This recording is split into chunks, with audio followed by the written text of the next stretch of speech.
Hello, Gossoscope, Periscope, here on a late night edition talking about, I'm actually watching here this video by Essena O'Neill that has over 2.3 million views. Have you guys seen this?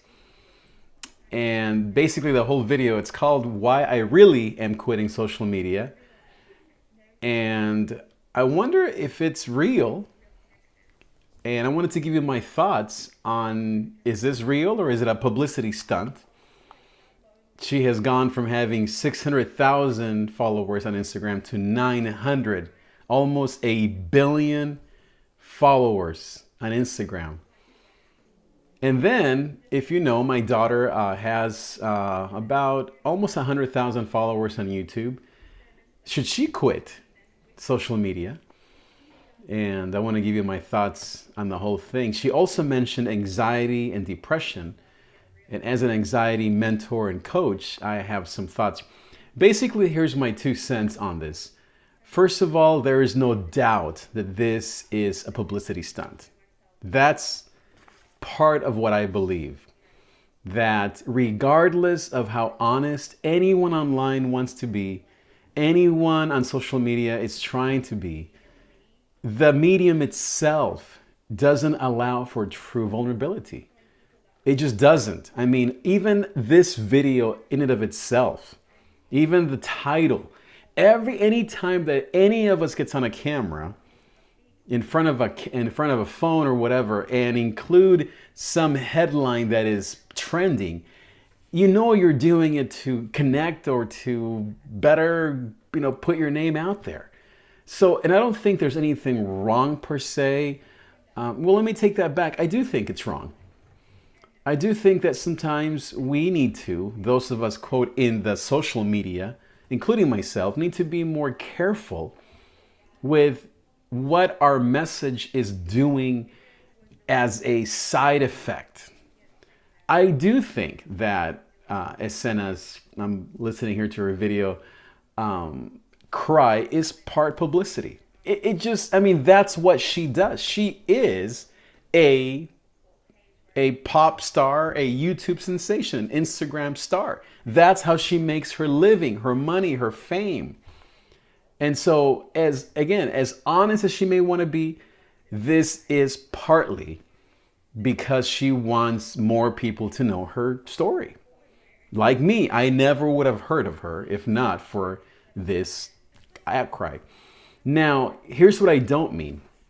I don't mean to say that her depression or the anxiety that she mentions is not real. I do believe that social media anxiety is a real condition that young people especially deal with. All of us deal with. I don't deal with anxiety or depression from social media, but as a joy and anxiety mentor and as someone who works with people and who has dealt with anxiety for over 20 years and have now found grace through my crisis, I do believe that views and likes produces high levels of anxiety. And I do think that the lesson here for us as adults especially is listen and love your child.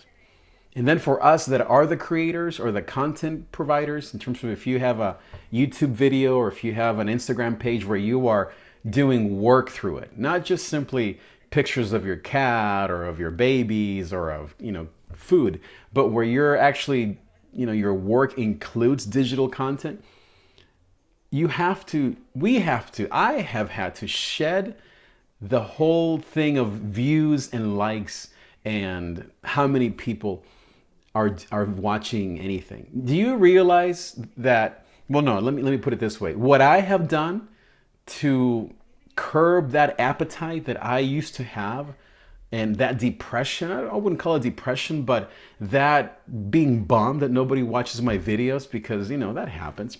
You know what I do? I put tape literally on my screen. When I'm recording a video, or not recording a video, but when I'm watching a video and I just put tape, like painters, blue tape over that whole section on my phone where the likes and the comments appear. And it's not perfect. I mean, because you're scrolling through, so that the stats are always moving. But anytime that I look at something where there's a number attached to it, likes, views, subscribers, that it's constantly in front of me, like it is, I put tape over it. Imagine a social media platform without numbers. How incredible it would be. You know that Casey Neistat, I believe is his name. I believe he's got something. He's doing he created an app called Beam, and the whole idea is to record videos where you don't have to watch yourself. The camera, I think, only works when it's pointing away from you. And I love the idea because you're not looking at yourself and having to worry about how we look. It's not natural to be constantly worrying about how we look or how we're coming across. That's not human. That's not normal.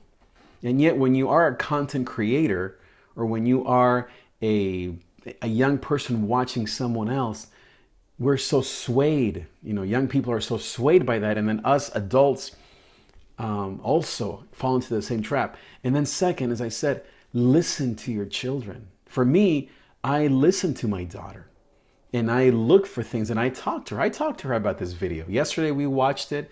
And then even today, a little bit ago, she came in and told me her thoughts. And I asked her, and she might do a video later on this, just to kind of, talk to her. I said, so how do you feel about that? And she said, well, basically what she said is, I think it's true, but I don't think it's true of everyone. And I was asking her specifically about her, and honestly, she's still processing kind of, I think, how she feels about her own presence. But you can't push this on people, much less on your children. So in conclusion, I do think it's publicity driven. Anything that's done on TV or on YouTube or on a phone, just by its very nature, is publicity. It's a publicity stunt. But I do believe that her anxiety or depression or the bullying that she's experienced by some of her roommates, from what I've heard, or what other people that she also follows and admires have said about depression, I do believe, I'm convinced that that is true, because I have spoken to dozens of young people, teenagers, youth, 20-somethings, young adults, that deal with social media anxiety.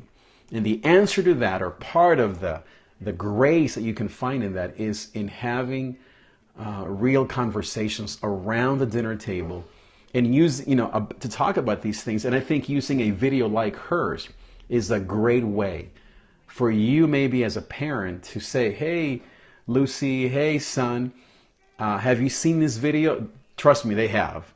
And they've seen all the other related videos, and they've read all the comments, and they've consumed at least 20 hours by now, if not more, of this video by Essena. Use it as a conversation piece and say, what are your thoughts? Don't expect them to, pour out their guts. It hasn't happened for me. It's been, I would say, actually kind of a sensitive topic. But give them time. Open those doors.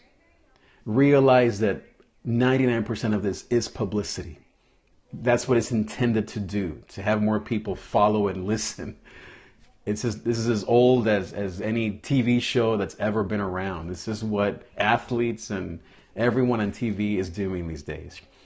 But I would say at the same time, to make sure that you are being self-aware about your own online content, and especially if you're a content creator. And then second, to have conversations with your young people about their own perception, their own self-esteem, and to join causes. I have a few friends that are doing amazing work. You can go to my website and look up different interviews that I've done with teen advocates that are helping young people, teens especially, in the area of self-esteem. So those are my thoughts. Thanks so much for watching. I'd love to know what your thoughts are. I think this is somewhat of a complicated topic. But it's good that we open these doors of communication as people, as parents, as content creators, and that we always analyze our motives. You know, I guess just one last thought. On Sunday, as many of you know, I'm a pastor, and we had communion, you know, the Lord's table. And I read the classic passage where it talks about how the bread and the cup represent the body of Jesus, and how the bread was broken for us and his blood was poured out for us. But then at the end of that passage in 1 Corinthians, I believe it's in 1 Corinthians 13 or it's maybe in 12, it says, and don't take these elements without examining yourself. And I thought, how appropriate is that verse for this topic of social media? So that's what I want to leave you with. Don't take these videos, all this content, all these opinions that I or others have without examining yourself. And ask yourself, is there something broken in me for which I need the wholeness of God, of Jesus? Is there something in me that needs repair? I know there is, because we all have that. And therefore, I encourage you to receive that grace and that wholeness from God who loves you. Thanks so much again for watching, guys. I will see you next time.